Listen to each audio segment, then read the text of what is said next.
প্রথম যেদিন রাত 3:30টায় আমার গার্লফ্রেন্ড আমাকে বলে গোসল করে আসলাম মাত্রই, সত্যি বলতে তখন আমার সামান্য খটকা লেগেছিল। এত রাতে কে গোসল করে, কেন করে? তারপরের দিন ভোর 4টায় তাকে অনলাইন দেখে আমি জিজ্ঞেস করলাম কি করো। সে তখন বলল গোসল করে এসে বসে বসে চুল শুকাচ্ছি। তারপরের দিন আবার দেখি ফজরের আজানের আগেই অনলাইনে, দেখেই বুঝছি কিছু একটা কাহিনী আছে। তারে জিজ্ঞাইছি আজও গোসল করলা?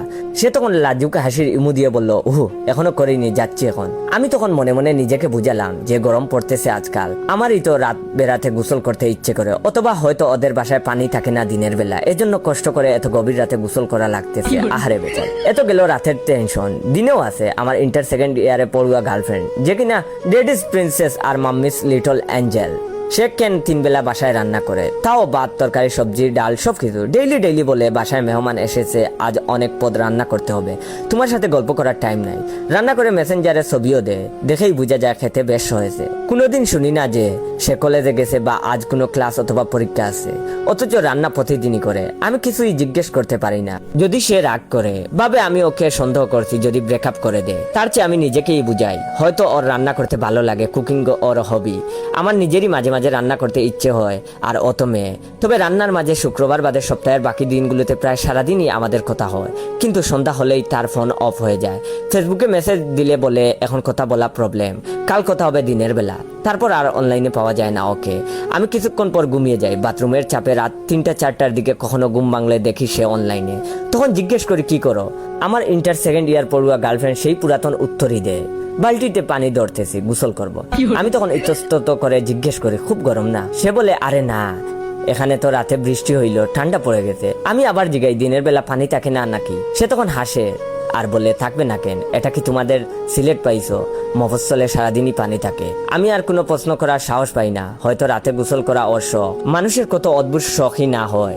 সমস্যা এখানেই শেষ না, ওর বিভিন্ন পোস্টে প্রায় একটা মেয়ে কমেন্ট করে মামি খুব সুন্দর লাগতেছে তোমাকে, মামি এই লেখাটা ভালো ছিল, মামি তোমার সাথে একমত। আমার খুব রাগ লাগে, একটা বাচ্চা মেয়েকে আরেকজন মামি কেন ডাকবে, কি সমস্যা? পরে এই ভেবে নিজেকে সান্ত্বনা দেই যে হয়তো ওই মেয়ে মজা করে মামি ডাকে, অথবা তার মামার সাথে বিয়ে দেওয়ার জন্য আমার গার্লফ্রেন্ডকে পছন্দ করে রেখেছে, এজন্য বললে। আমার দুঃখ হয় ওই মেয়েটার জন্য, যতই পছন্দ করে রাখুক তার মামার জন্য। আমার প্রেমিকা তো আমাকে ছাড়া আর কাউকে বিয়ে করবে না, ওকে এই পৃথিবীতে একমাত্র আমিই পাবো। আমার বন্ধুরা অবশ্য বলে খোঁজ নিয়ে দেখ তোর গার্লফ্রেন্ড বিবাহিত। আমার তখন তাদের কথা শুনে খুব রাগ হয়, ওরা এত উল্টাপাল্টা বলতে পারে? ইন্টার পড়ুয়া বাচ্চা একটা মেয়ে বিবাহিত কেন হবে? বন্ধুরা আমায় জিজ্ঞেস করে লাস্ট কবে দেখা করেছিস? আমি তখন বলি সে তো 1 বছর হয়ে গেল, আমাদের লং ডিস্টেন্স রিলেশনশিপ, দুইজন দুই জেলায় থাকি, অনেকদিন পর পরেই দেখার সাক্ষাৎ হয়। আমি সিলেটে আর সে মৌলভীবাজার। আমাদের বন্ধুরা বলে এই 1 বছরের মধ্যে হয়তো দেখ তার বিয়ে হয়ে গেছে, তোরা কিছুই বলে নাই। আমি তখন বন্ধুদের কথা কান দেই না। আমার গার্লফ্রেন্ডের উপর আমার বিশ্বাস আছে, তবে মনে মনে যে খটকা লাগে না তা না, যথেষ্ট চিন্তা হয়, টেনশনে ঠিক মতো খেতে পারি না, ঘুমাতে পারি না, সারা রাত জেগে থাকি। গভীর রাতে যখন দেখি আমার প্রেমিকা অনলাইনে অ্যাক্টিভ, আমি তখন জিজ্ঞেস করি কি করো? তখন সে স্মাইলি ইমো পাঠিয়ে আমার প্রেমিকার যথারীতি উত্তর, গোসল করে আসলাম, কাপড় শুকাতে দিচ্ছি। আমার মনের মধ্যে আরো সন্দেহ বাসা বাঁধে। বন্ধুরা হাসাহাসি করে, কিন্তু আমি ওকে কিছু জিজ্ঞেস করতে পারি না। যদি রাগ করে, যদি বলে দেয় আমায় বিশ্বাস করো না, ভালোবাসায় তো বিশ্বাসটাই সবকিছু। এক সময় আমি আমার বিশ্বাসের ফল পাই। আমার প্রেমিকার রাতের গোসল আর সারাদিনের রান্না বন্ধ হয়ে যায়। গভীর রাতে যখন জিজ্ঞেস করি আজ গোসল করবা না, ও তখন বলে উহু এই সময় এসব করা ঠিক না। এসব করা বলতে সে কি বুঝিয়েছে, গোসলই বুঝানোর কথা, আর কি হবে?